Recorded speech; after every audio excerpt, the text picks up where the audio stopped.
What is good, you beautiful people on YouTube? It's your boy Foxy. Welcome back to the Fox's Den. Getting another reaction. Beautiful Saturday. We got some new episodes for some things. We're getting into the new episode of Heavenly Delusion, episode 4. Off the last episode, I mean, shit. Last episode was a good one. We actually finally got some, plot progress or a little bit of answers to what the hell this really is going on in this universe. Not particularly the whole scope of things, but at least some answers with Kiriko and her younger brother, which the Kiriko that we've known up until now, that we actually know in the present time, is actually Haruki. So it literally is a guy inside of her body. So that's why she says that, like, up here I'm a guy and down here I'm a woman. At first, whenever she said that, or Haruki said that in the end of episode 2, it really just makes it seem like surface level, like, oh, okay, she just identifies as a man. Like, this is just like her sexuality or whatever. But that indeed is not the case. It's way more of a literal sense. It is literally Haruki somehow put into her body because he was on death's doorstep, as we learned last episode, and the doc somehow saved him by, I guess, transferring his consciousness or his soul. I don't know really which it is, but somehow transferring his consciousness into Kiriko's body. So who knows where the fuck the real Kiriko is now, because what do you do with that consciousness? Does that just disappear? Because I don't think you would put it in Haruki's body, because Haruki's body there wasn't much left of it. I mean, let's be honest. That man's got fucked up by that man-eater. I mean, he got basically eaten in half. So it's very interesting on how this actually happened, because it took me a while to actually realize it. Like, I didn't really realize what was going on, and then as soon as he looked into the mirror, or I was thinking Kiriko at the time, looked into the mirror, and then he says Nei-chan, like, sis, and I'm like, hold the fuck up, bro. This is actually Haruki. So this is who we've been traveling with this whole time. It's actually Haruki and Maru instead of Kiriko and Maru.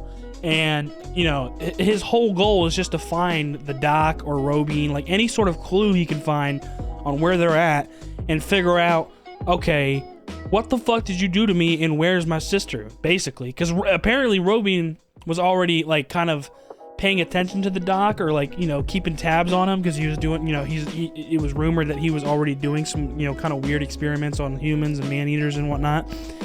And so he was already continuing that investigation, I guess, and was kind of wary about it to begin with. But who knows where either of those two are? Like, who knows if they're together still? Because, like, this seemed like a kind of a crowd that they always hung around at the orphanage, and it was a good group of people. But then ever since that orphanage disbanded because of the whole accident and, like, them not bringing in money because Kiriko died and whatnot and whatever, Kiriko died, the eraser died, so they weren't bringing in any money. Who knows where the rest of the kids went, and who knows where, the doc is, or Robin is, if they're together or if they're separated, and Robin is also looking for the doc. I mean, we have no clue. One thing that's very interesting, though, that I hope we get some more info on, like, I hope we start to get some more, like, clues or info on what's really going on in this heaven place, this, like, school or whatever. Because obviously this is the place that Haruki and Maru are looking for, because Haruki promised to take Maru from this lady. She said, please take Maru to heaven. So that's, like, her whole goal, is because, like, she's doing her own thing, but she's also she's taking upon any, like, quest or, like, jobs that she can. Like, this is what she's been doing for the past couple years, or he, doing whatever he can to get info or get, what little money he can get or something, or food, whatever. So along the way of this goal of trying to get Maru to heaven, he's still working towards his goal, but I have a feeling their goals are going to kind of collide, if I had to guess, because this heaven place doesn't seem like a normal place. Like, it doesn't seem like a normal school. It's very, like, advanced technology, from what I can gather. Some of the kids seem to have special abilities, kind of like Maru, which is kind of weird. So it seems like this might be, like, definitely an experimental place. So what if it's something like, like the doctor is like here working on children and man-eaters, and he has the freedom to do that because that's what they want to accomplish, like their goals align or something. Because obviously we've already seen the director, so the doc isn't the director. But then again, like has he always been working independently, or was he always like kind of like a freelance doctor that like kind of like just ventured outside of the walls often of this heaven place? Like he could have already been working with them, or he's just sort of a lone wolf and like likes to figure things out on his own, and he could still be doing that to this day. Like maybe he's not at this place called heaven or whatever. But it just strikes me funny that he's really into like experimenting on the children and man-eaters, when that seems like that could be linked to the heaven place. Just because there's so much advanced technology there, and some of the kids that we've seen there are special in their own ways, and some of them are not super crazy, but like that girl, for example, she's very athletic and like jumped and clinged onto a tree very easily. Like they're putting these scenarios into the heaven place of these kids showing off their, I guess, abilities very subtly. Like it's not like very extravagant. Like it's like in the middle of a conversation and you're trying to pay attention to what they're saying. But really, like if you think about it, it's like, how the fuck are you even able to do that? Like you just literally like did a backflip and like stuck to a tree. And then this one kid that's also very athletic and likes to like, you know, be active all the time. He literally jumped off like the fucking balcony of like the second floor or something and like did like, I don't know, a couple cartwheels and shit and, like while he landed. Like, dude, that's not something a normal human can fucking do. So it's very curious. It's very intriguing how what's actually going on in this heaven place, and to see if the doc in that place is linked at all, because obviously there's some sort of experimentation going on, whether the doc is a lone wolf or he actually came from the heaven place and he's been working with them, or he's working with them now. Like I would assume they're interested in him if he knows a thing or two, you know what I'm saying? Especially after doing what he did to Kiriko and Haruki. And then also, towards the end of last episode, we got an end credit, and the girl that's always interested in that one kid's drawings, he drew a baby this time, and it had a face and whatnot, and then, like, she gets pulled away by the other girl, like, you know, for bothering him or whatever. And she's like, well, I've seen a real baby anyway. Like, what? I could show you. And then she's like, real babies don't have faces. And it's like, okay, what the fuck does that mean? And if she's seen a real baby and she's been in here the whole time, then that must mean she saw the baby in this place? I don't fucking know, bro. This show's a mind fuck, and last episode was one of the most progressing episodes yet, and it's got me like hooked on the show. So without further ado, let's just get into the episode. We'll finally, you know, I'm sure we'll find out a lot of answers along the way. One of the best things about these shows is just watch. But I do like to discuss as much as I can, but it's a lot more of just brainstorming, like, what is this? What if that? What if we go here? What if this person does this? Or, you know what I'm saying? It's just all hypothetical. So let's get into the episode. I'm very excited. If you guys enjoy it, please leave a like down below, comment, subscribe if you're new, and hit that notification bell so you know when the next one's dropping. Let's get into it. Episode 4, Heavenly Delusion. That's right, I forgot about this too. Fucking this fish man-eater looking thing is fucking with them on the ship. That is so creepy. What? Human hands?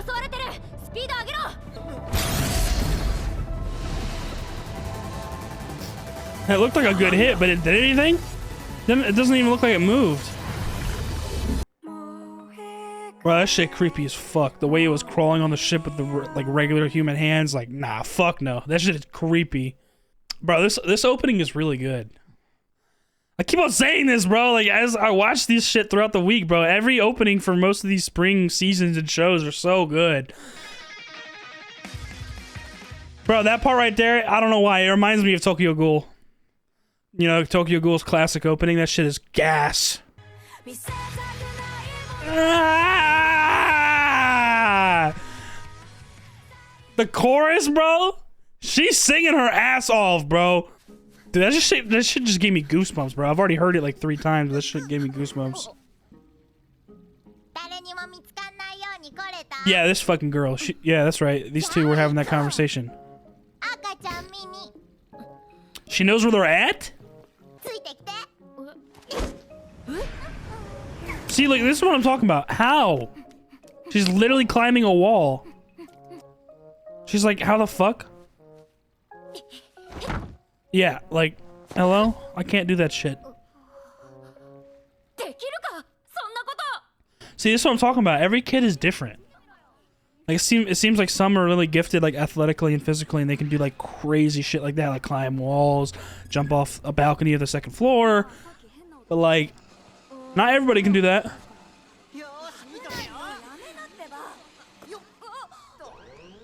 See him. See, and they're always keep. Yep. Okay, so now we're seeing them actually look. Keep an eye on them.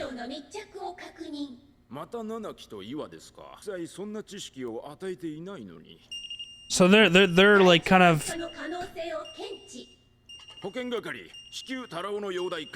You say deterioration? There's a lot of doctors around this place. It seems like very like professional personnel. I already like this episode. It shows that they're paying attention to what they're doing, and it looks like they're kind of paying attention to their actions and how they do things, because it seems they haven't taught them anything about like certain behavior. Like for example, they were intrigued with the two girls kissing. It's like, how do they know that? Like, why are they so into that? Or what drew them to do that? You know what I'm saying?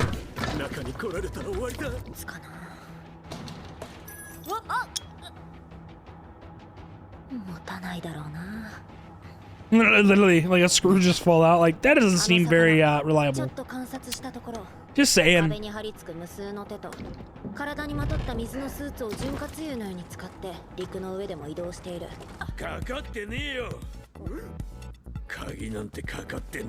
Oh, it's never been locked.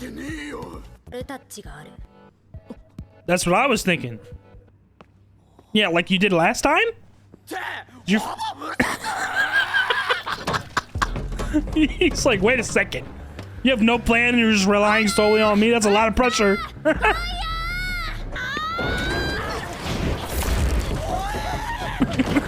Yeah, nah.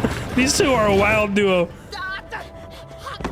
Especially Haruki. I mean, you can see in like the situation that he ended himself up in. Like, the first time he attacked that man-eater to try and save the people in the go-kart race, like, it fucked him up, but it shows his tendencies. Like, he's not very fearful. He's just like, let's go do this. Doesn't really have a plan, just does it.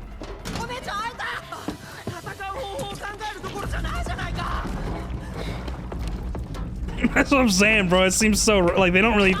Haruki's never been one to think a whole lot. He's just like, alright, let's go take care of this shit.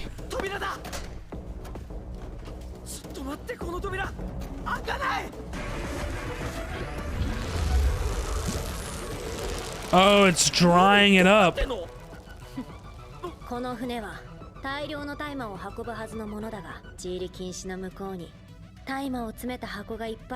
Shit ton of fucking weed, baby. Smart as shit. Alright, kill it. Kill it.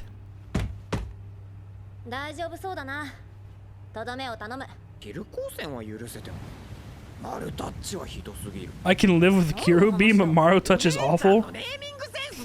Oh, just the name. I was like, what? How do you not like your ability?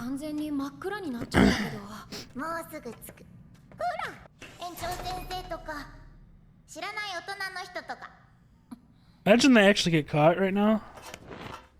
Those look like incubators, like they're actual babies or something.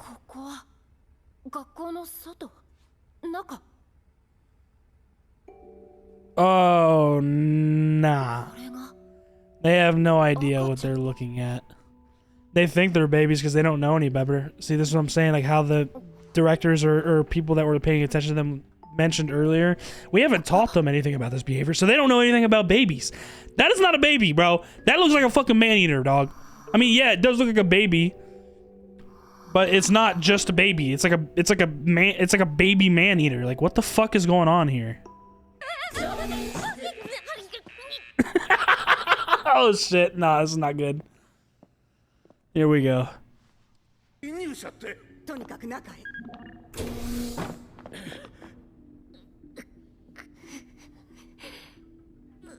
Oh shit.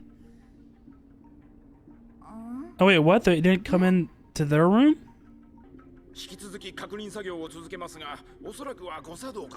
Wait, that's the room that they're in, but they're not. Yeah, okay.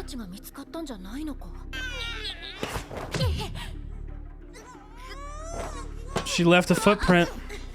Even though they can't see them for some reason on the cameras. Well, honestly, I don't... What's so special?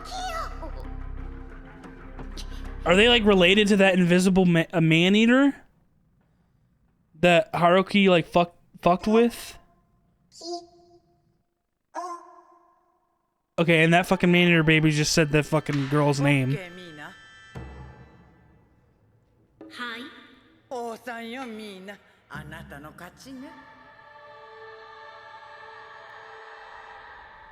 Bro, where the fuck are they at?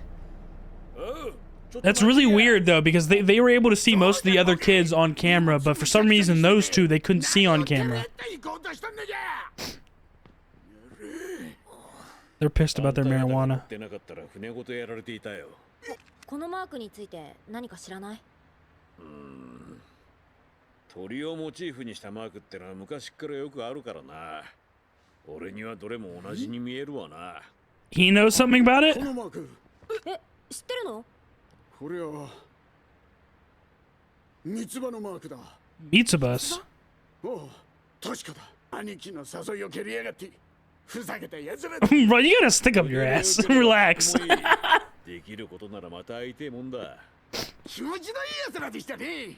See, like he's like brats, and that oh, they're good kids. He's just, 甘い。は？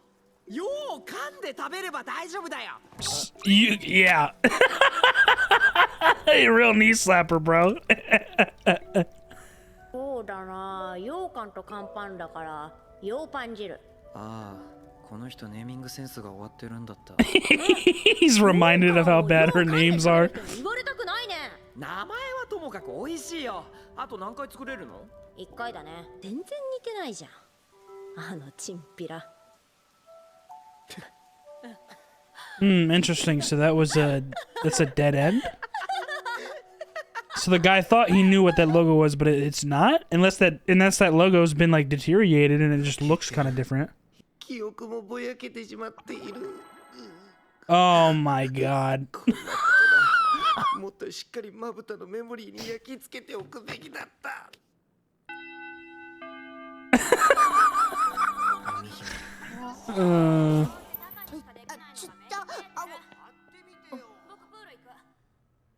写真？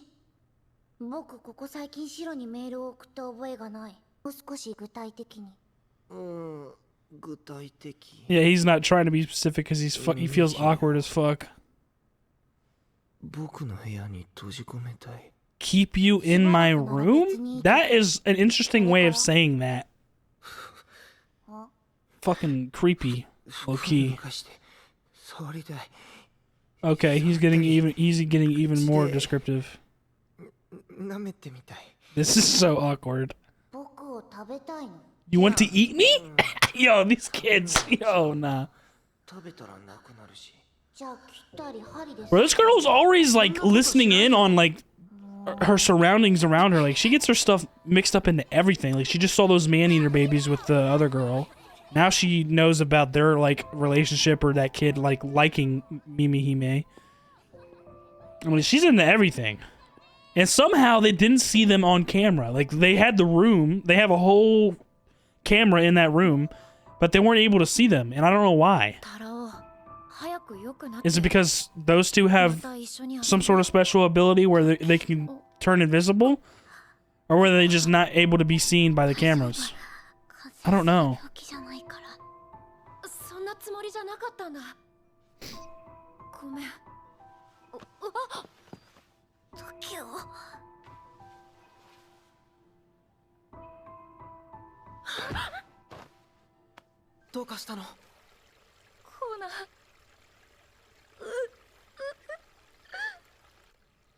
Like her brain is starting to overwhelm her with how much shit she's like aware of.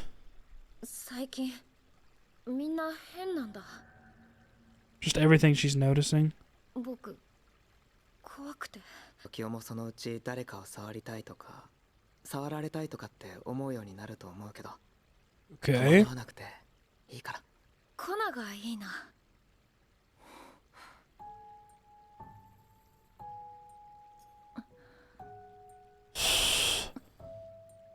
僕も時代がいい。 Okay, mutual feelings.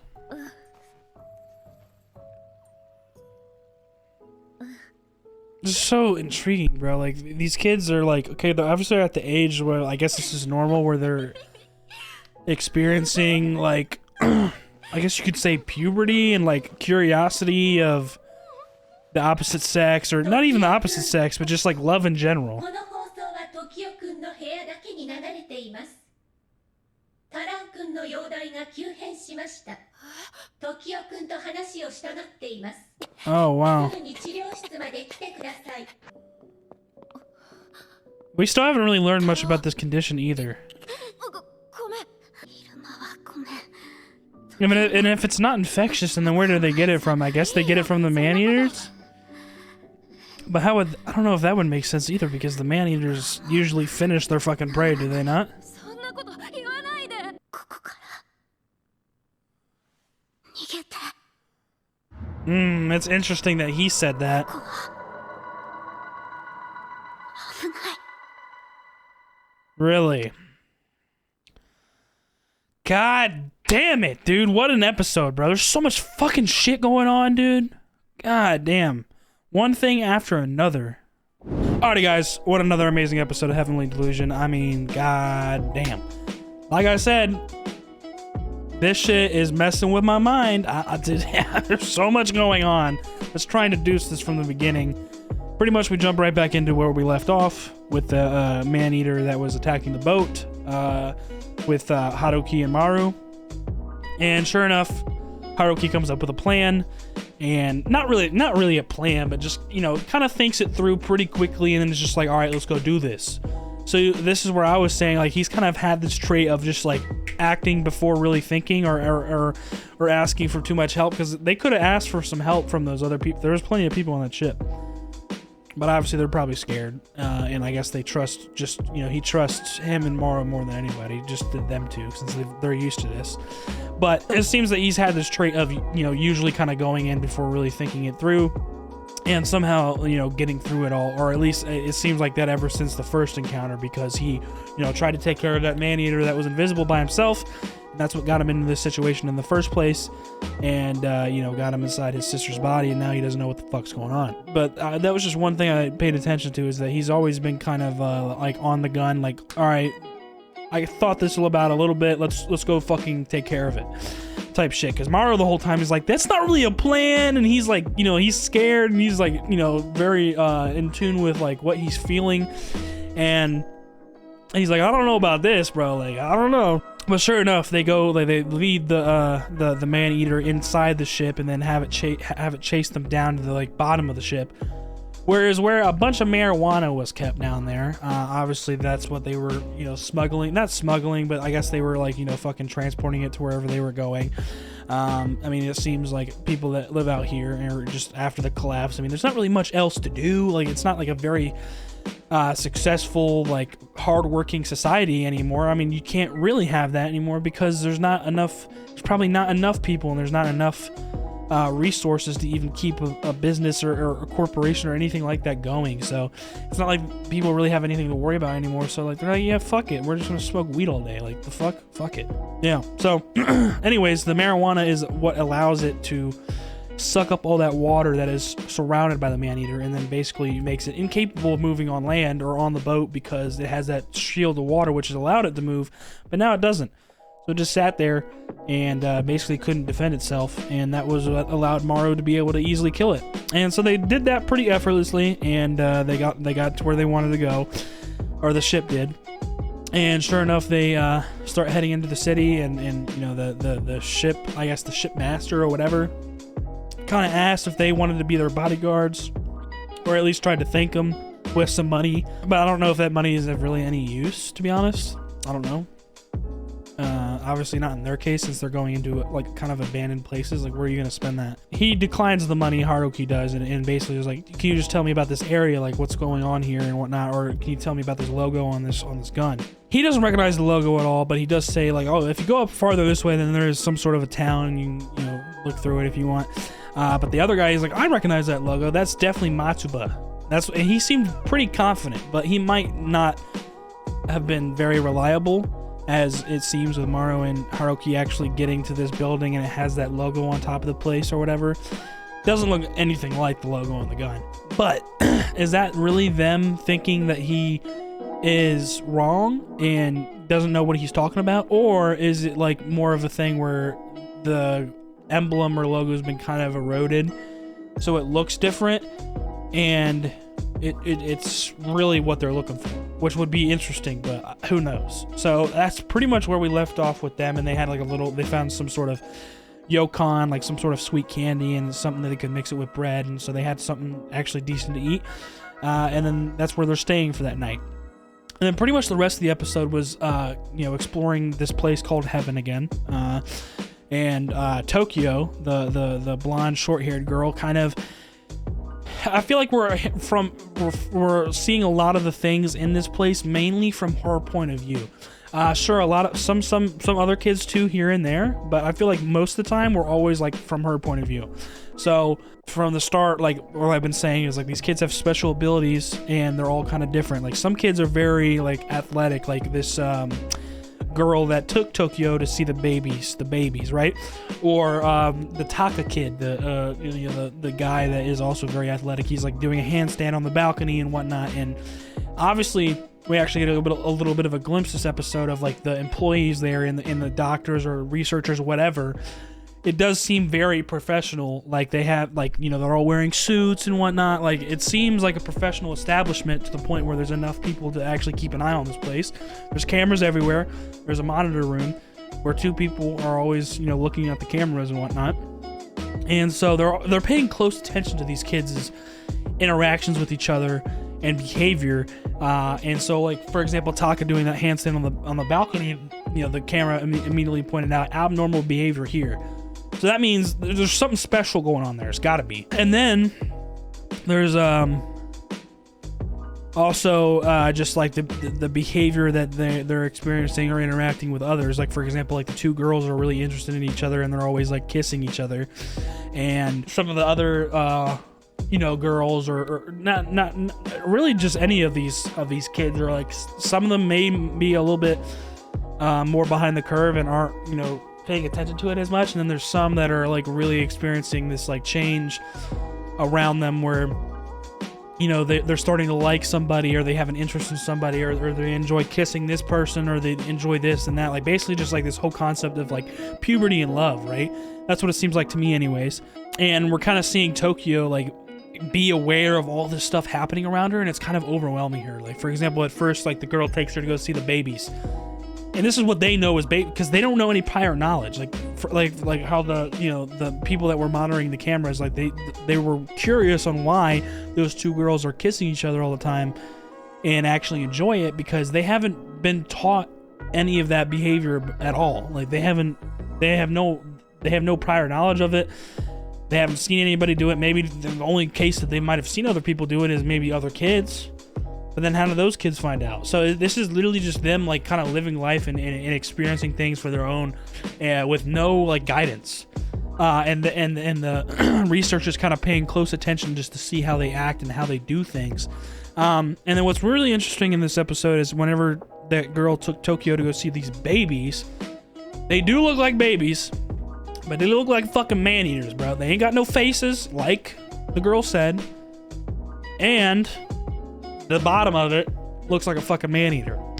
I mean, it just looks like a mix of a man-eater and a baby. So what does that mean? Does that mean all these kids are man-eaters, but they just grew up into a human somehow? And that's why they have these special abilities? I'm not really fucking sure. It's very intriguing. And then what's even more intriguing in that scenario in general is Tokyo and that girl were not picked up by the cameras at all. I didn't notice it. I thought it was just a glitch or whatever, or them just not paying attention. But we did see a glimpse of the camera looking at the girl holding the vent open on the wall, and it showed the vent closed. It didn't show anything on the wall. And that was also as Tokyo was going up the wall too. So that should have clued me in right there, but I didn't notice until I got into the room. Like, there was an alert that went off, an alarm, and I thought it was for them, and I was like, oh shit, here we go, y'all are fucked. Like, y'all got in trouble. Or at least Tokyo did, because the other girl jumped right away. But sure enough, nobody comes into the room. they're like looking at other rooms, and the people, the researchers and the people that work there, they have no idea what the alarm was about. They have no idea.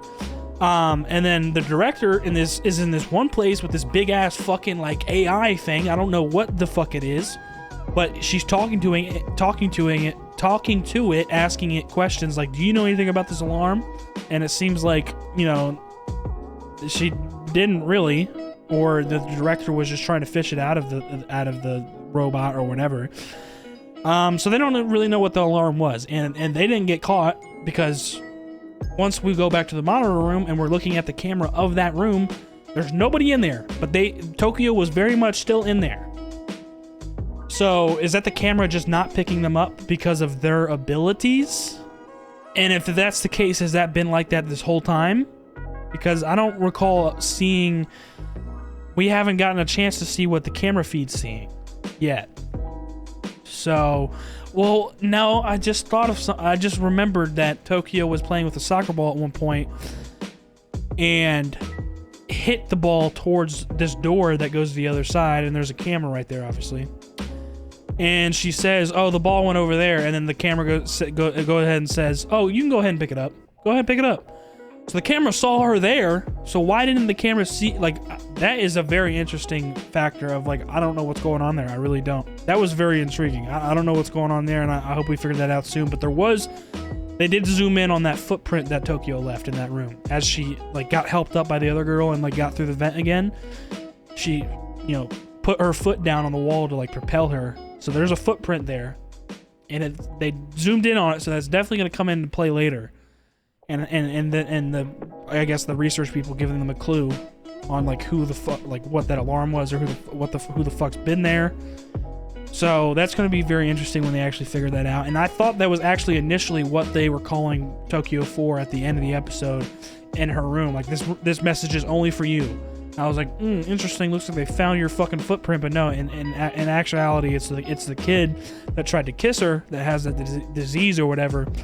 He seems like he's approaching his last moments, and he wanted to talk to her. And basically, what he says is, you know, he just wants her to be there, obviously just for comfort reasons. But he basically says, you need to get out of here. Like, you need to run away. This place is dangerous. So, like, what the fuck does he know about this place that he's willing to say something like that? And what does this disease have to do with? Like, is it have to do with the man-eaters, or does it have to do with something more natural, or some sort of other natural phenomenon? Because the man-eaters seem like if the man-eater gets a hold of you, it seems like you're fucked. Like, you're getting eaten, bro. Simple as that. Which also, now that because man-eaters fucking eat people, it's even more interesting on how that conversation between Mimihime and that one kid that looks like mom with the white hair, she like, he was describing on like what he wanted to do to her, or like what he wanted with her in his room. Like, he was describing like sex in a way, but she doesn't know what that is, and apparently she has no recollection of sending him that photo.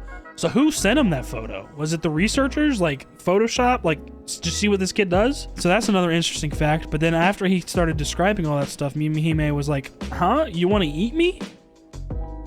I just thought about that. That's kind of weird, because man-eaters eat humans, and then she says that. Like, and then there's man-eater babies. Like, I don't know what the fuck's going on, dude. Like, this is what I'm talking about. I'm just brainstorming, so this might be just like a huge fucking mess of a conversation or discussion, but I mean, this show gets you thinking like that, just trying to go over everything. But yeah, all in all, a very interesting episode, and can't wait to learn more. Yeah, because it seems like all these kids are special in their own ways with their own abilities, and some of them are interested enough, like Tokyo, about like what's really going on in this place, but she's also overwhelmed by everybody else's emotions, and like, you know, this experimentation with love as they're growing up. Like, it's very, very intriguing. Like, I don't know how else to say it. Like, it's just very intriguing. You don't have all the answers in front of you right away. So, what another amazing episode of Heavenly Delusion. I think that's going to do it for me. I hope y'all enjoyed it. If y'all did, please leave a like down below. Comment. Let me know what you guys are thinking. You know, some of your theories, what you're thinking down below. I need some fucking help here. Unless, you know, you fucking read this shit, then keep it to yourself. And then subscribe if you're new, and hit the notification bell so you know when the next one's dropping. Y'all be good. I'll see you on the next one. Deuces.